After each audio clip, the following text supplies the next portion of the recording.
Hi mga kapuklay! At ngayon nandito nga pala kami sa Baclaran. Kakatapos lang namin magsimba. At ito nga, paglabas nyo ng simbahan, makikita nyo na agad ang mga nagtitinda ng mga murang damit, murang tsinelas, murang gamit, lahat. Makikita nyo dito sa Baclaran. At sa Baclaran na to, sobrang mura. Sa mga halagang 150, 100 pesos, 180, may tsinelas ka na or may damit ka na. Sobrang init nga dito kaya hindi kami masyado nakapamili dahil dumiretso kami agad doon talaga sa wholesale dahil uniform lang at bag ang bibilhin namin kaya hindi na kami nag-ikot-ikot. At saka nga pala, malapit lang pala to sa amin kaya kumbaga pabalik-balik kami. At ito nga mga t-shirt, may 150, may 180, dalawang piraso na. Ito mga tempered glass, marami din dito nagtitinda. Mga iba pang gamit ito, mga pambata, na mga damit, terno, ayan, mga headband, nasa halagang 30 pesos lang yan. At ito, umikot kami ulit kasi may hinahanap kami. At ito nga, nandito na kami sa mga chinsan na halagang 100 at 150. Sa 100 mo, may t-shirt ka na at saka tsinelas. Dahil ay mga t-shirt na yan, 130 or 20, 120, ganon. Tapos itong mga tsinelas na to, na Crocs, 100 at 150 lang.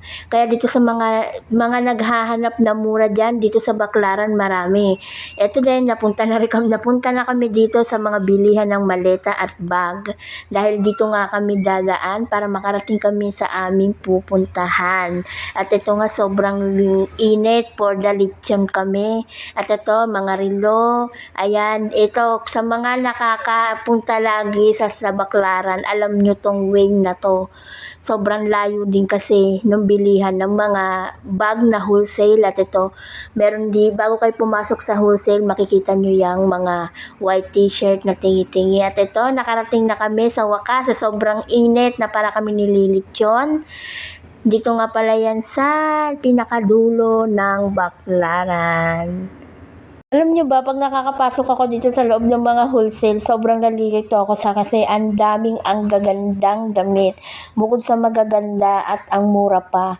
Ayan no, mga puti, sa mga sando, sa mga may anak dyan na nag-aaral dito sa Baclaran, may murang mga sando, mga short, lahat.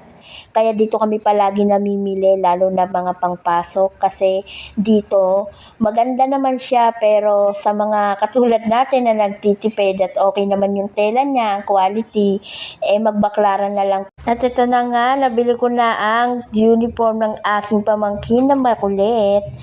Kinder lang pala siya kaya kaki yung nabili namin kasi yun ang sa eskwelahan nila.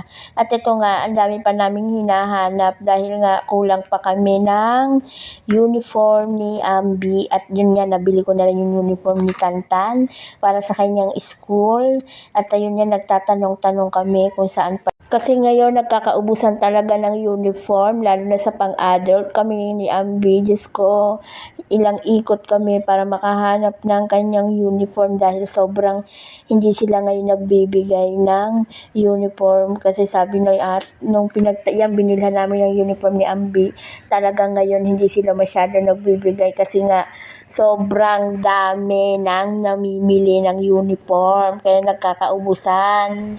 Kaya ito nga, thank you naman Lord dahil nakabili na kami ng uniform niya at bag na nga lang palang bibilhin namin. Ayun, tinatanong ko nga siya, sabi ko, Diyos ko, ang hirap maging nanay.